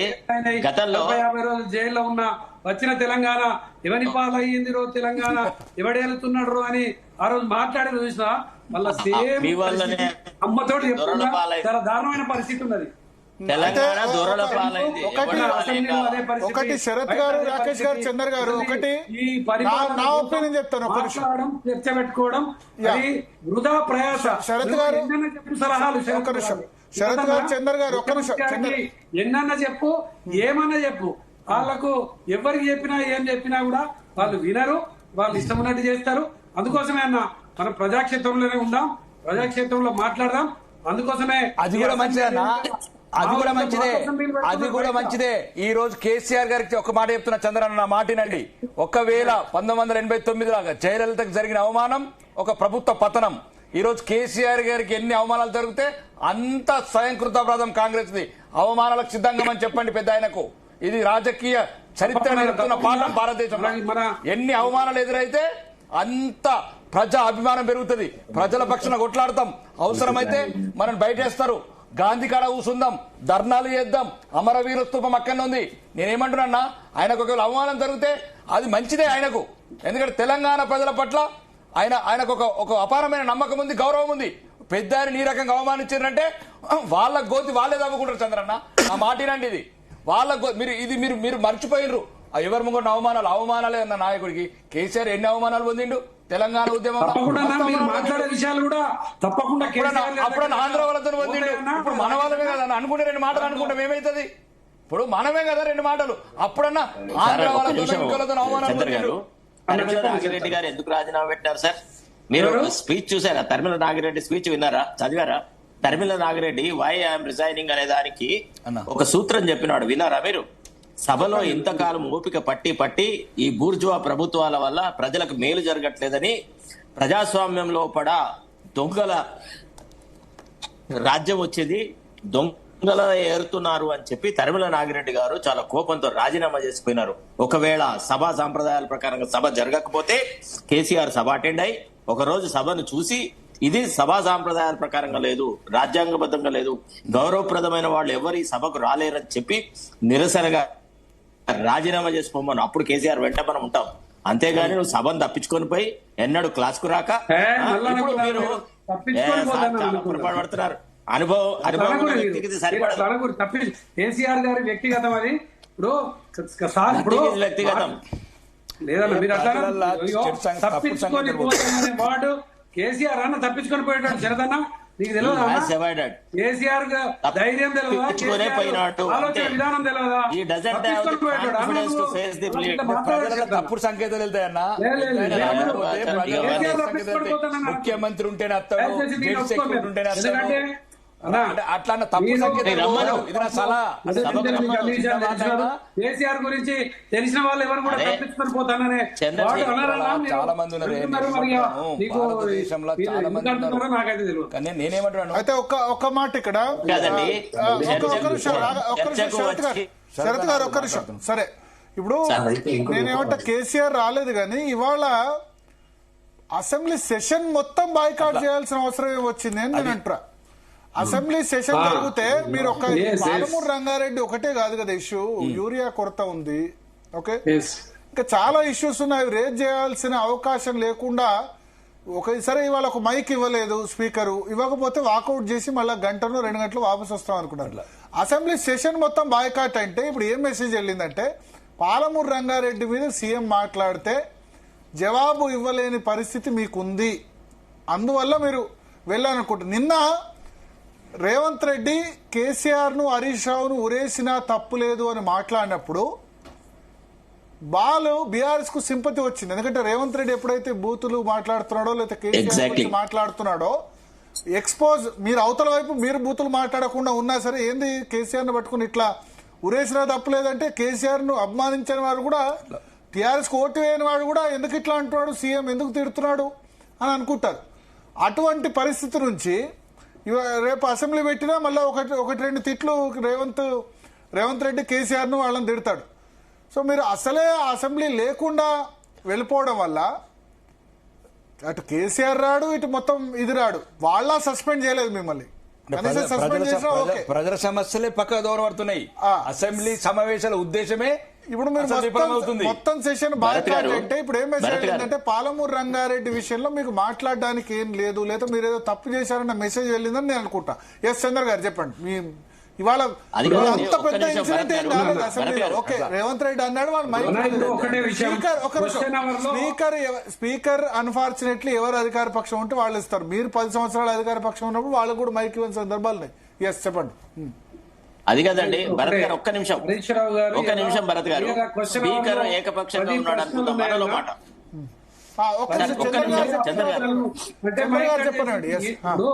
నా క్వశ్చన్ అవర్ లో ప్రశ్నించడానికి, ప్రశ్నలు అడగడానికి అవకాశం లేనప్పుడు ఇంకెందుకన్నా అసెంబ్లీ ఎందుకు, అదంతా ఎందుకన్నా వాళ్ళ ఇష్టం ఉన్నట్టు మాట్లాడుకోవాలి. కేసీఆర్ రేజ్ చేసిన క్వశ్చన్ ఏంది సభలో? ముఖ్యమంత్రిని విమర్శించద్దని కేసీఆర్ ప్రతిపక్ష నాయకుడుగా రేజ్ చేసిన క్వశ్చన్ ఏంది ఇవాళ క్వశ్చన్ అవర్ లో? What is the question KCR has raised? మాట్లాడతారా? ఇప్పుడు రాకేష్ అన్న మీరు ప్రతిపక్షంలో ఉన్నారు, మీరు ముఖ్యమంత్రిని విమర్శించకుండా మాట్లాడతారా? స్పీకర్ అంటాడా అన్న? ముఖ్యమంత్రిని విమర్శించద్దని స్పీకర్ అన్నాక మనం ఏం చెప్తాం చెప్పు. నేను ఏమంటున్నానంటే మనము రాకేష్ గారు సమస్య నుంచి పారిపోవటం సమాధానాలకు పరిష్కారం కాదు. మనం ప్రజాస్వామ్యంలో ఉన్నాం, ప్రజలతో ఎన్నుకోబడ్డం. ప్రతిపక్షంగా చాలా అవమానాలు ఎదుర్కోవాలా? మేము కూడా 100 అవమానాలు ఎదుర్కొంటున్నాం. 100 అవమానాలు. CDF లేదు, సింగిల్ గబ్బ లేదు, ఎన్నో రకాల అయినా కానీ పోరాడుతున్నాం. ఎందుకంటే మా ప్రజలు మమ్మల్ని ఎన్నుకున్నారు. నిలదీయాలి, కొట్లాడాలి. ప్రజాస్వామ్యంలో ప్రజల ఆశలు మనం ప్రయత్నం చేయాలి, ప్రయత్నం అయితే చేయాలి. ఇప్పుడు ప్రతిపక్షం నుండి కొట్లాడి కదా అధికార పార్టీలోకి వచ్చినారు. రేపు తెల్లారి గుణపడడం ప్రజలు వాళ్ళకే చెప్తారు. నేను అనేది ఏంటంటే ఈ రోజు అంటే మొత్తం సెషన్స్ బైకాట్ చేసిన సమస్య ఉంది. మరి సమస్యల గురించి ఎవరు మాట్లాడాలి? ప్రధాన ప్రతిపక్షమే అంటే నేను అనేది తప్ప ఉపాధి మీరు నిర్ణయించుకోండి, పార్టీ నిర్ణయించుకోండి. అంటే సెషన్స్ బైకాట్ మీరు ఏమన్నా సరే ఇంటెలిజెన్స్ రిపోర్ట్ తీసుకోండి, తెలంగాణ ప్రజల అభిప్రాయం తీసుకోండి. ఇప్పుడు ఒక మాట రేపు కావాలని ప్రతిసారి మిమ్మల్ని ప్రతిపక్షం నిలబడిన 4 మరి అట్లాంటి మాటలు మాట్లాడతారు. ప్రతిసారిగా సెషన్స్ బైకాట్ చేస్తారా అన్న? ఇప్పుడు ఎదుటోడి వలన పడుతున్నారు మీరు. ఎదుటోళ్ళ వలన ఎందుకు పడుతున్నారు? మీరు నిలదీయండి, పోరాడండి. 2 అవమానాలే కదా. అవమానాలకు ఏం కాదన్న, ఒకరోజు అవమానం మళ్ళా అది ఆ రకంగా విజయాలకు పోతుంది. నేనేమంటున్నా అంటే ఇప్పుడు ఎందుకు మరిగా పాలమూరు నుంచి అడిగేటోడు లేడు. ఇక మేము అడుగుతానేమో 8 మంది మీరు మెజార్టీ ప్రధాన ప్రతిపక్షం. ఇప్పుడు వాళ్ళు 2 సంవత్సరాలు నిలదీయాలి కదా. మహబూబ్ నగర్ బిడ్డగా నువ్వేం చేసినావు నిలదీయాలి కదా. మీరు అందరూ పోతురి. దీనివల్ల ఎవరికి నష్టం?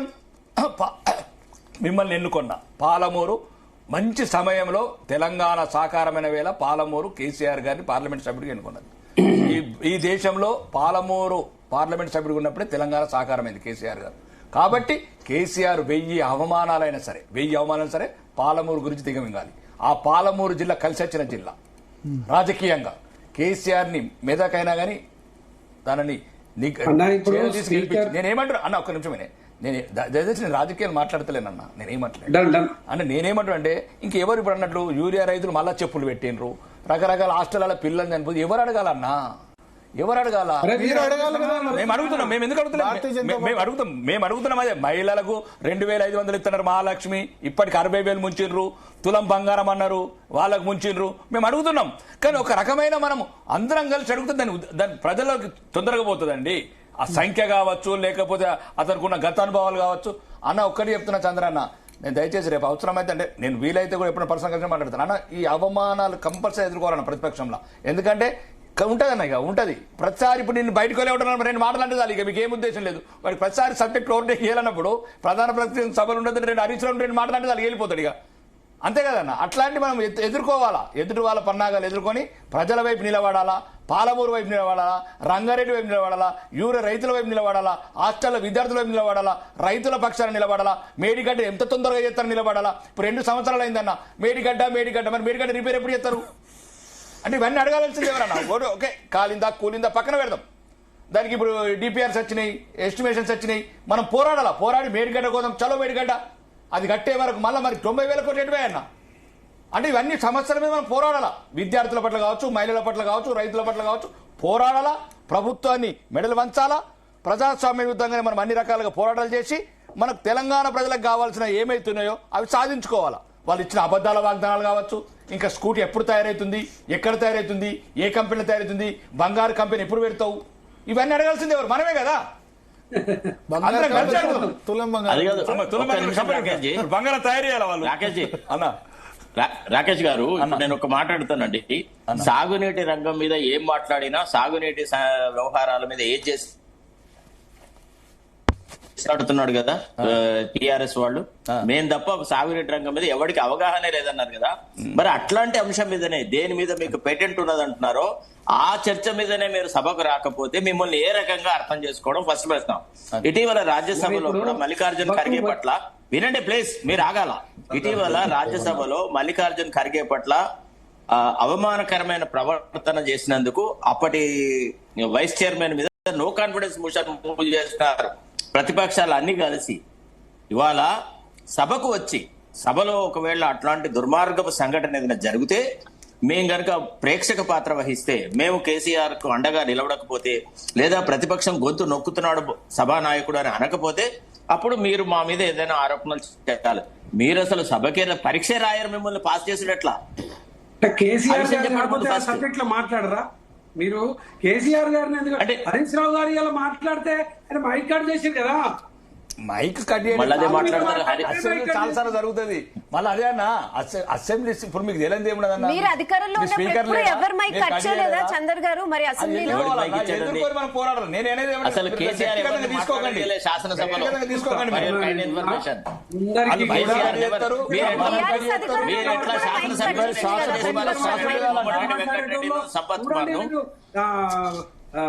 అసెంబ్లీ సెషన్స్ లో ఉన్న రికార్డ్స్ అది కాదండి. మీరు చందర్ గారు, మీరు కోమటిరెడ్డి వెంకటరెడ్డిని, సంపత్ కుమార్ ను ఎట్లా ఎక్స్పెల్ చేసి పారేసినారు, సభ్యత ఎట్లా రద్దు చేసి పారేసినారు? మీకు ఏమో ఒక నీతి, వేరే వాళ్ళకి ఒక నీతి.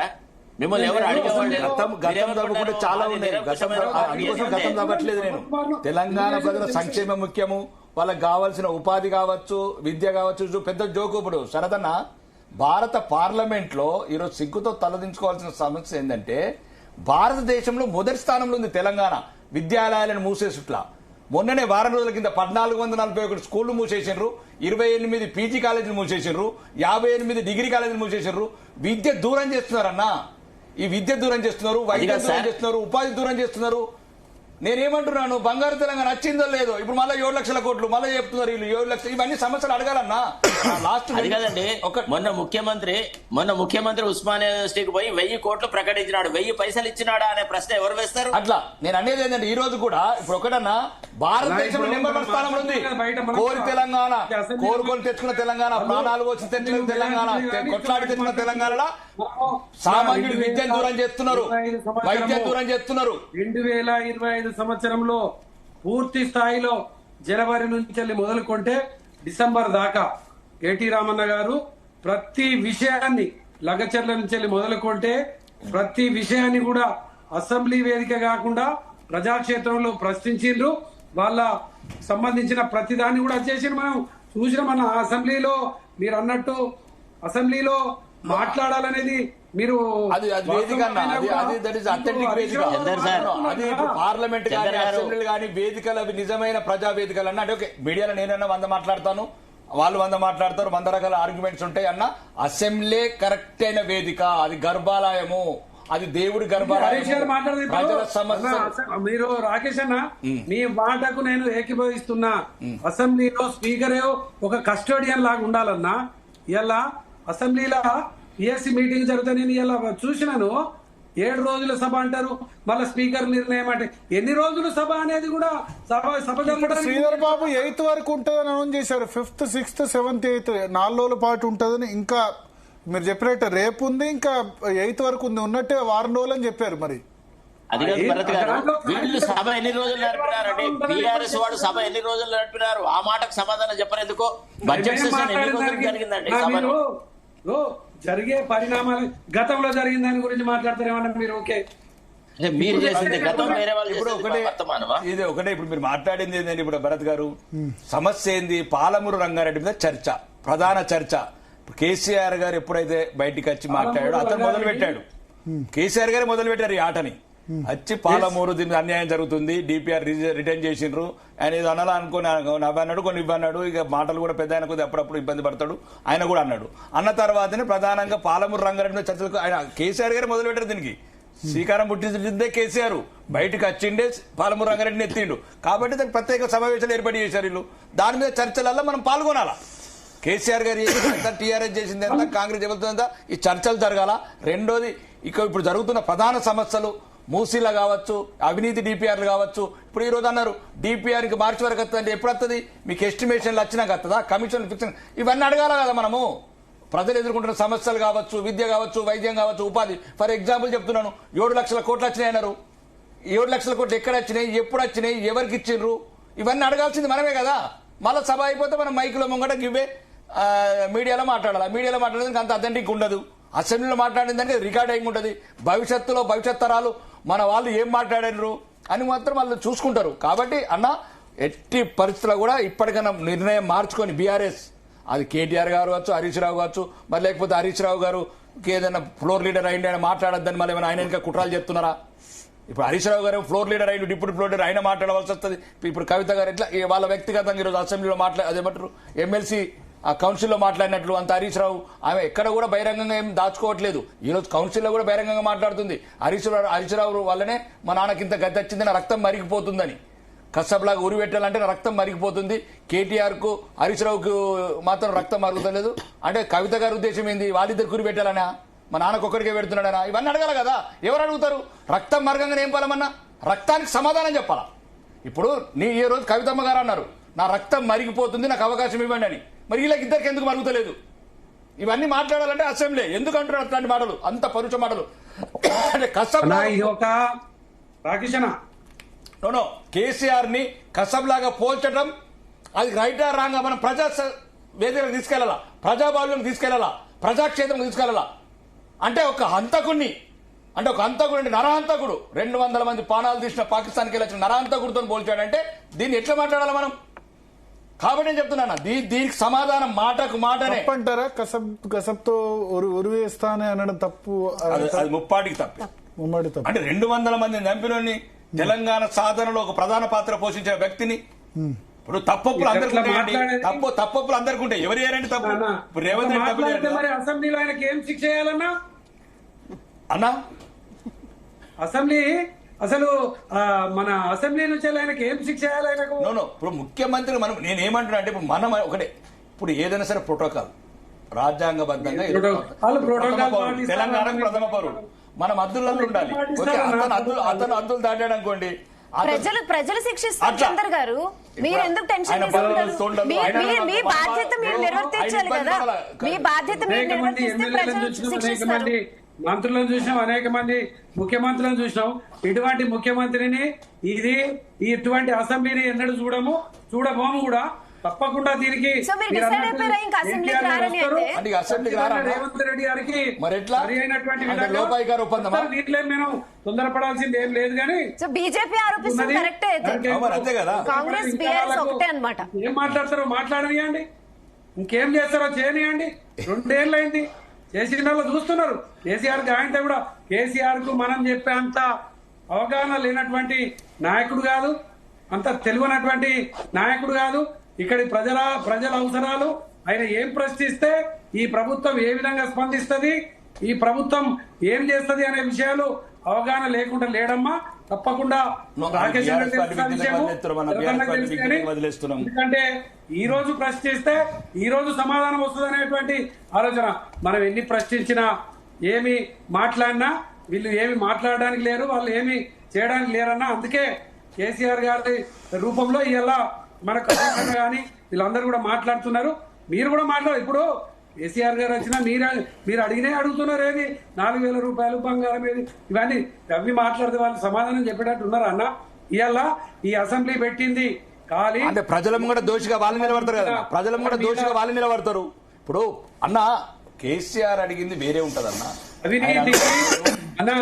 అవినీతిని అఫీషియల్ గా రేట్లు పెంచి ఈ యొక్క దీంట్లో ఆమోదం తీసుకోవడానికే ఈ యొక్క మీటింగ్ పెట్టినట్టుగా అర్థమవుతుంది ఈ సమావేశము. ఇప్పుడు ఇది క్లియర్ కట్, దీంట్లో ఏం లాస్ట్ గా ఒక మాట మాట్లాడుతుంది సార్, చెప్పండి. అవకాశం ఇస్తే ఒకటే మాట మాట్లాడుతుంది. ఎందుకన్నా సార్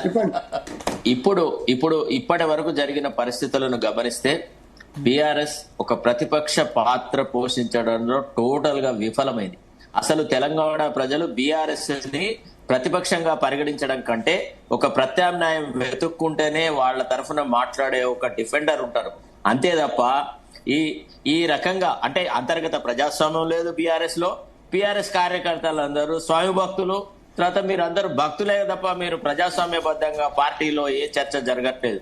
ఒకవేళ మీ నాయకుడు ఈనాడు సభకు అసలే రానప్పుడు మీలో ఒక్కడి పేరు చెప్పండి, ఫలానా మాజీ మంత్రి అడిగినాడా, లేదా పార్టీ కార్యదర్శులు అడిగినారా, పార్టీ వర్కింగ్ కమిటీ ఎవరు అడిగినారు కేసీఆర్ ను పోయి అయ్యా మీరు సభకు ఎందుకు రారు, మీ ఉద్దేశం ఏంటిదని ఎవడో మీకు సలహా ఇస్తే అతనేదో మీకు అడ్వైజర్ అని అతనిచ్చిన సలహా ప్రకారంగా కేసీఆర్ లాంటి నాయకుడు సభను బహిష్కరిస్తారా? దీన్ని మీరు రాజకీయంగా ఒక పెద్ద పొలిటికల్ సగాసిటీ, గ్రేట్ పొలిటికల్ నాలెడ్జ్ లేదా గ్రేట్ పొలిటికల్ బిహేవియర్ అని మీరు డిఫైన్ చేసుకున్నారా? అంటే మీ దృష్టిలో కూడా తెలంగాణ సాధించడంలో మీ వెనుక ఉన్న ప్రజానీకం మీరు ఏం చేసినా మిమ్మల్ని సహిస్తారు అనే ఒక భ్రమలో ఉన్నారు. అందుకే నేను చెప్తున్నాను కదా, BRS has failed to function as a political party. It has become a family concern. That's all. ఒక కుటుంబ పార్టీ, 2-3 కుటుంబ సభ్యుల కోసమే ఉన్నది తప్ప అది తెలంగాణ ప్రజల బాగోగుల కోసం లేదు. అందుకోసమే మిమ్మల్ని ప్రజలు అంత నీచంగా ఓడించినారు. రేపటి భవిష్యత్తులో కూడా మీరు చూస్తారు బీఆర్ఎస్ పార్టీ అనేది పూర్తిగా విచ్ఛిన్నం అయిపోతుంది ఇదే రకంగా ప్రవర్తనిస్తే. మిమ్మల్ని ఎందుకు ప్రజలు ఎన్నుకోవాలా? మీరు ఎందుకు ప్రతిపక్షంగా ఉండాలి? మీరు ఎవరి తరఫున మాట్లాడతారు? ఒక్క నిమిషం అయిపోయిందా శరదనా? Yes, you can answer now. ఇటువంటి మేధావులు ఇటువంటి మాటలతోనే ఈ తెలంగాణకి గది వచ్చిందన్న. పోయినసారి ఎన్నికలలో ఎంతమంది మేధావులు ఇన్ని రకాలుగా మాట్లాడిరన్న. గొప్పగా నడుస్తున్నటువంటి పాలనను అనేక విధాలుగా ఇట్లా మాట్లాడే అన్న ఇట్లా మాట్లాడే ఈ విధమైనటువంటి పరిస్థితి తెలంగాణకు తెచ్చిండ్రు. ఇవాళ మళ్ళా అట్లే మొదలు పెట్టిండ్రు. ఈ యొక్క రేవంత్ రెడ్డి పాలనకు సంబంధించి ప్రతిపక్ష హోదాకు సంబంధించిన విషయాన్ని చూస్తే 2 ఏళ్లలో ఇవాళ నువ్వు ఎక్కడికన్నా పోయాడు కన్నా ఇటువంటి మేధావులు టీవీలలో మాట్లాడే ఇట్లాంటి మాటలు చెప్పడం తప్ప ప్రతిపక్షాలలో హోదా మేము చేస్తున్నామా లేదా అనేది ప్రజలను అడగండి. నల్లచెట్లకు పోయి అడగండి, కొడంగల్ పోయి అడగండి, ఎవరు చేస్తున్నారా లేదా అనేది మీరు అక్కడ పోయి అడగండి అన్న. ఏదో మాట్లాడేస్తాడు.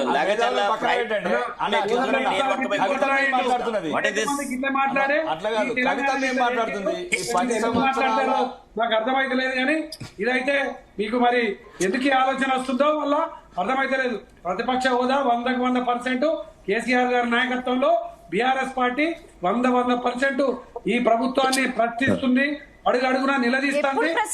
చంద్ర గారు ఎప్పుడు ప్రశ్నిస్తుంది చెప్పండి, ఎప్పుడు ప్రశ్నిస్తుంది అన్న? ఒక్క నిమిషం. కవిత ఏమంటుంది? ప్రజాక్షేత్రంలో ప్రశ్నిస్తున్నదమ్మా.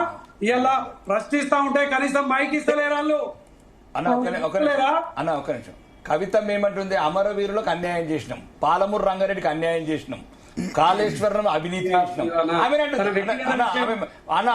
మాజీ పార్లమెంట్ సభ్యురాలు, వ్యక్తిగతం కాదు, మాజీ పార్లమెంట్ సభ్యురాలు. మీరు అట్లా కుటుంబ సంబంధాలు ఉంటే అది మీ వ్యక్తిగతం. మీరు ఎమ్మెల్సీ, మాజీ పార్లమెంట్ సభ్యురాలు, ఒక జనజాగృతిని రాష్ట్ర వ్యాప్తంగా తిరుగుతున్నారు. చాలా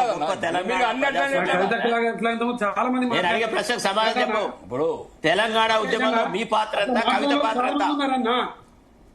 ఇట్లా కేసీఆర్ గారిని ఒక మాట, మొదటి నుంచి ఉద్యమంలో ఉన్న ఎవరి పాత్ర ఉన్నారు, అసలు ఏం చేసిండని మీ ఉద్దేశం లేదు. కవిత లేదా కేసీఆర్ గారు మళ్ళీ ముఖ్యమంత్రి అవుతాడు, దీంట్లో ఏం సందేహం పెట్టుకోకు. శరదన్న డేట్ రాసి పెట్టుకో. తప్పకుండా నీతో మాట్లాడతా. కేసీఆర్ గారు ముఖ్యమంత్రి 100% అవుతాడు, నేను చెప్తాను, రాసి పెట్టుకో. ఈ ప్రవర్తనతో కాదు, నేను చెప్తున్నా 100% ఆయన ప్రజల్లో ఉంటే డెఫినెట్ గా నెక్స్ట్ ఆయనే ముఖ్యమంత్రి చంద్ర గారు. డెఫినెట్ గా అసెంబ్లీలో క్వశ్చన్ చేసి ప్రజల్లో ఉంటే 100% ఆయన అసెంబ్లీలో క్వశ్చన్ చేయడానికి కళలు అవకాశం ఆనందంగా ఇస్తలేరు. ఉంటాయమ్మా. మీకు రెండు ఏమన్నా ప్రభుత్వాలు అర్థమవుతుందా? వచ్చేది బీజేపీ బయటకు ప్రభుత్వమే. కట్టేస్తూనే ఉన్నారు, మీకు ఏం తెలుసు? బీజేపీ అసలు తప్ప తెలంగాణకు ప్రత్యేకం లేదు. అడుగు. చెప్పండి బీజేపీ తప్ప. శరత్ గారు. మేడం ఒక్క విషయం అండి, తెలంగాణ ప్రజలకు ఈ అసమర్థులను మోయాల్సిన అవసరం లేదు.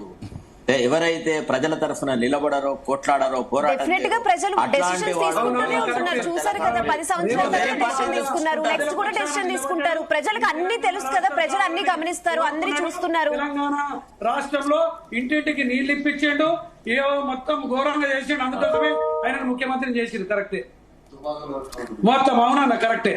ఏదైనా ప్రజా నిర్ణయాన్ని గౌరవించాలన్న, ప్రజా నిర్ణయాన్ని గౌరవించాలి. ప్రజా నిర్ణయాన్ని ఎప్పటికైనా మనము ఏ రకంగా వ్యతిరేకించకూడదు. రేవంత్ రెడ్డి గొప్పగా చేసిండు 100%. నువ్వు చెప్పింది కరెక్ట్. రేవంత్ రెడ్డిని ఎవరు సమర్థించట్లేదు. ఈ పాత్ర వచ్చినప్పుడు మాత్రమే మాట్లాడు. మీరు సమర్థించి అయిపోయా. కేసీఆర్ ముఖ్యమంత్రిని మేము ప్రతిపక్షాన్ని మాట్లాడతలేము. సారీ మీరు అయిపోయింది, మీరు అయిపోయింది, మీరు ఎక్స్పైర్ ఇక మీరు అయిపోయింది. మీ పరిస్థితిని మీరే డిసైడ్ చేసుకున్నారు. రాజకీయాల్లో ప్రజల తెలంగాణ ప్రజల ఆశాకిరణం భారతీయ జనతా పార్టీ ఒకటే అన్నగా, డబుల్ ఇంజన్ సర్కార్. ఎంత కోపం మీద ఉన్నారు బీఆర్ఎస్ మీద అనేది చూసారా, విన్నారా చంద్ర గారు? రాకేష్ గారు ఏదో చెప్తున్నారు. ఇంకా బీఆర్ఎస్ రాష్ట్రంలో ఇంకా రాజకీయ డబుల్ పార్టీలు ఇంజిన్ లేవా? సర్కార్ నెక్స్ట్ అట. మీరు ప్రతిపక్షంలో అసెంబ్లీ రాకపోతే జరిగేది అదే డెఫినెట్ గా. కాంగ్రెస్ ప్రభుత్వం ఇప్పుడు మేము ఎట్లన్నా 21 కాంగ్రెస్ పార్టీ రాకపోవచ్చు, వేరే పార్టీ కాంగ్రెస్ ని ఎందుకు ఎన్నుకోవాలా? కాంగ్రెస్ ని ఎందుకు ఎన్నుకోవాలి? ఈ అసమర్థ బీఆర్ఎస్ ని ఎందుకు ఎన్నుకోవాలా?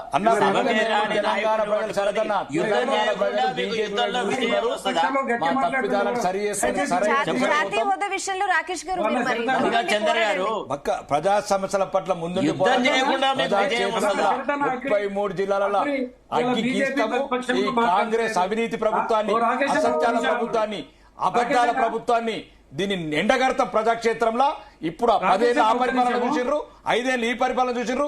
21 రాష్ట్రాల కాషాయ జెండా రెపరెపలాడుతున్నది. దాన్ని 22వ రాష్ట్రంగా భారతీయ జనతా పార్టీని ముందుకు తీసుకెళ్లి ఈ తెలంగాణ సెక్రటరేట్ మీద కాషాయ జెండా, ఇప్పుడు చంద్రన్న కూడా ఇష్టపడే కాషాయ జెండాని తెలంగాణ సెక్రటరీ ఎగిరేస్తాం. హిందువులందరికీ గర్వంగా నిలుస్తాం. అవినీతి లేని అభివృద్ధి, ఒక నిమిషం, ఆత్మాభిమానం గల దేశ ప్రేమ, ధర్మం పట్ల నిబద్ధత ఉన్న ఏకైక పార్టీ భారతదేశంలో ఒకే ఒక్క పార్టీ భారతీయ జనతా పార్టీ. తెలంగాణ ప్రజలు కోరుకుంటున్నారు, మా పంత మార్చుకుంటాము. ఇంకా మాకు వీళ్ళు ఎట్లయితే ప్రజాక్షేత్రం రారంటున్నారు కాబట్టి ప్రయత్నం అన్న. మీరు చంద్ర గారు బీజేపీకి ప్లస్ అయింది. చక్కగా వాళ్ళు క్వశ్చన్ చేసుకుంటున్నారు, వాళ్ళు ఫైట్ చేసుకుంటారు అంటారు. ఎంత చక్కగా చెప్పుకుంటున్నారు చూడండి.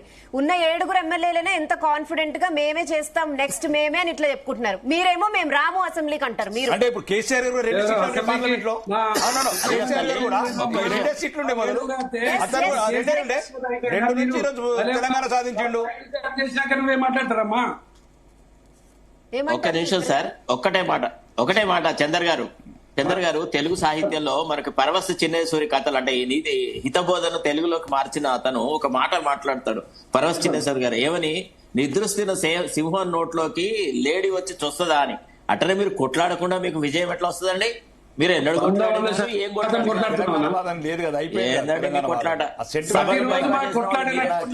తెలంగాణ సెంటిమెంట్ అయిపోయింది. ఇప్పుడు తెలంగాణ వచ్చింది, తెలంగాణ సెంటిమెంట్ అయిపోయింది. నేను 100% చెప్తున్నా, రాసి పెట్టుకోండి. మన తెలంగాణ ప్రాంతం సెక్యులర్ ప్రాంతం. ఇక్కడ అనేక ఉద్యమాలతోని పురుడు పోసుకున్నటువంటి రాష్ట్రం ఈ రాష్ట్రం. ఈ రాష్ట్రంలో ఖచ్చితంగా మళ్ళీ రాబోయేది బీఆర్ఎస్ ప్రభుత్వమే. ఖచ్చితంగా కేసీఆర్ గారు ఒక్క ఉదాహరణ చెప్తున్నా. 92% క్రిస్టియన్స్ ఉన్న మేఘాలయాల భారతీయ జనతా పార్టీ వచ్చిందన్న. ఇది ఒక రాసి పెట్టుకోండి. ఇది అందరి పార్టీ భారతీయ జనతా పార్టీ. హిందువులను అవమానించే పార్టీ కాదు. అన్ని పార్టీలాగా ముస్లింలని బుజ్జగించి హిందువులను అవమానించే పార్టీలాగా సెక్యులర్ పార్టీలు. ఈ సెక్యులర్ పార్టీలు ఒకటన్నా, సెక్యులర్ పార్టీలు హిందువులను అవమానించడం కాదు, అందరికి సమానంగా చూడతాందుకు. ఏమేమి చట్టాలు చేసిర్రు ఈరోజు దేశంలో, దేశాన్ని ఎందుకు విభజించారు అంత పెద్ద కథ. ఈ రోజు దేశంలో అందరి పట్ల నేను ఒక చిన్న ఉదాహరణ ఇస్తున్నా. 92% మొన్న మా ఠాకూర్ అని అమ్మాయి గెలిచిందని 25 సంవత్సరాల అమ్మాయి 52% ముస్లింస్ ఉన్న కాన్స్టిట్యూన్సీలో గెలిచినాం. అంటే ముస్లింస్ కూడా మమ్మల్ని అభిమానిస్తున్నారన్నా, ముస్లింస్ కూడా మా కోట్లు ఇస్తున్నారన్నా. వ్యక్తిగతంగా గెలిచింది అంటే మీరు తెలంగాణలో 2 పార్టీలు ఎంఐఎంకు కొమ్ము కాస్తూ ఈరోజు అసెంబ్లీ చూడండి, అనధికార సభానాయకుడిగా 4 గంటలు మాట్లాడారు. సీఎం మాట్లాడింది గంట, అక్బరుద్దీన్ గారు మాట్లాడింది 4 గంటలు. ఎన్నొద్దులన్నా ఈ దిగజారిన రాజకీయాలు. 110 మంది హిందువులు ఉంటే 10 నిమిషాల మరి మీరు 5 గంటల కొద్దా అందరూ మీ హిందూ నాయకులకే అవమానం. ఇవాళ సెక్యులర్ అనే ముసుగులు ఎప్పుడైతే ఉంటున్నారో ఒక్కసారి భారతీయ జనతా పార్టీ ఇబ్బంది కనపడుతున్నప్పుడు ఇంకా సెక్యులర్ ఉండదు. ఇక్కడ షరియా చట్టాలు అమలవుతాయి. ఏ రోజు పాకిస్తాన్ బంగ్లాదేశ్ లాగా ఎట్లా అవుతున్నాయో షరియా చట్టాలు, రాజ్యాంగం ఉండదు, ఏసీలు ఉండరు, బీసీలు ఉండరు, కులాలు ఉండయి. ప్రతి ఒక్కడు కాఫీరేవల దృష్టిలో మీరు ఆలోచించుకోండి.